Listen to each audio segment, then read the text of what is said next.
Pakistan stock data channel में खुशामदीद। उम्मीद है आप खैरियत से होंगे।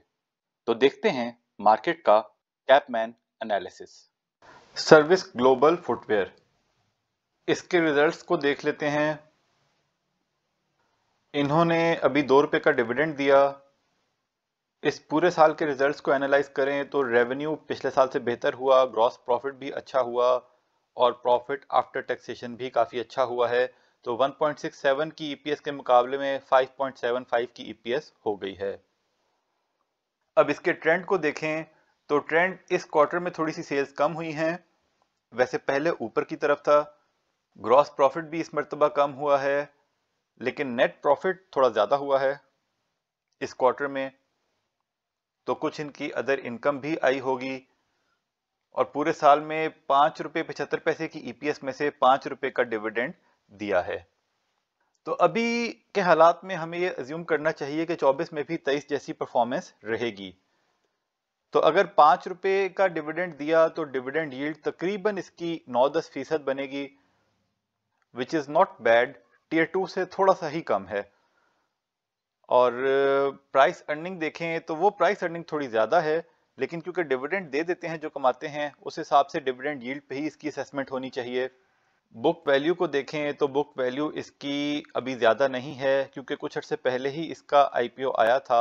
बहरहाल हमारे मुताबिक ये नेगेटिव फैक्टर है, लेकिन ये बहुत नीचे जाके फिर बहुत ऊपर आ चुका है। वैसे 60 के पास भी गया, अब थोड़ा कम है। बहरहाल आप देखना चाहें तो देख लें, हमारा इस पॉइंट इन टाइम पे इसमें कोई इतना इंटरेस्ट नहीं है, लेकिन हम ऐसे शेयर्स को कहेंगे नॉट बैड। आगे बढ़ने से पहले बताते चलें, हम कोई बाय सेल कॉल नहीं देते, सिर्फ फंडामेंटल एनालिसिस करते हैं। फैसला सबने खुद करना है, क्योंकि मुनाफे में मौज अपनी अपनी और नुकसान में दौड़ अपनी अपनी। SEPL security papers. अब इसके अगर हम फाइनेंशियल्स को देखें तो इसका जनाब साहेब, तो इसकी ईपीएस मेंटेन रही है, सेल्स भी तकरीबन उसी तरह हैं, ग्रॉस प्रॉफिट भी पिछले क्वार्टर जैसा है, नेट प्रॉफिट भी वैसा ही है और मुनासिब सेल्स हैं। लेकिन इन्होंने डिविडेंड मेरा ख्याल है कुछ नहीं दिया। अच्छा, अब इसका ट्रेंड अगर देखें तो इसका ट्रेंड थोड़ा सा बेहतर ही चल रहा है, मुनासिब है। ग्रॉस प्रॉफिट भी Q4 23 में काफ़ी ज़्यादा हो गया था, अब उसके बाद थोड़ा बेहतर, ठीक है, मुनासिब है। नेट प्रॉफिट मुनासिब है, ईपीएस मुनासिब है। अब अगर देखें तो 22 के मुकाबले में 23 में ईपीएस सेम रही और डिविडेंड भी सेम दिया, लेकिन पिछले 2 क्वार्टर में ईपीएस बेहतर हो गई है तो थोड़ा सा, और Q4 के लास्ट क्वार्टर में भी अच्छी थी। तो इसका ये अंदाजा लगाते हैं कि अगले 12 महीनों में तकरीबन 24 रुपए की ईपीएस हो सकती है और 15 रुपए का डिविडेंड दे सकते हैं। अगेन ये सब्जेक्ट है, इसको हर क्वार्टर पे मॉनिटर करना चाहिए। जरूरी नहीं कि प्रॉफिटेबिलिटी आगे चलती रहे, लेकिन फिर भी अंदाजा तो लगाना पड़ता है ना, और उसको फिर हर क्वार्टर पे देखना पड़ता है। अच्छा, इन्होंने 2.5 रुपए का इंटरिम डिविडेंड भी दिया, तो पहली मर्तबा शायद इन्होंने इंटरिम पे डिविडेंड दिया है। अब अगर यही अंदाजा लगाएं कि 24 रुपए की ईपीएस रही साल में या अगले 12 महीने में और 15 रुपए तक का डिविडेंड दिया, तो 15 रुपए के डिविडेंड के हिसाब से यील्ड तकरीबन 10.5-11 के आसपास बनेगी इस रेट पे, और प्राइस अर्निंग जो है वो भी तकरीबन 5.5 तक बनेगी। बुक वैल्यू को अगर देखें इसकी, तो बुक वैल्यू इसकी 121 रुपए है, बस ठीक है।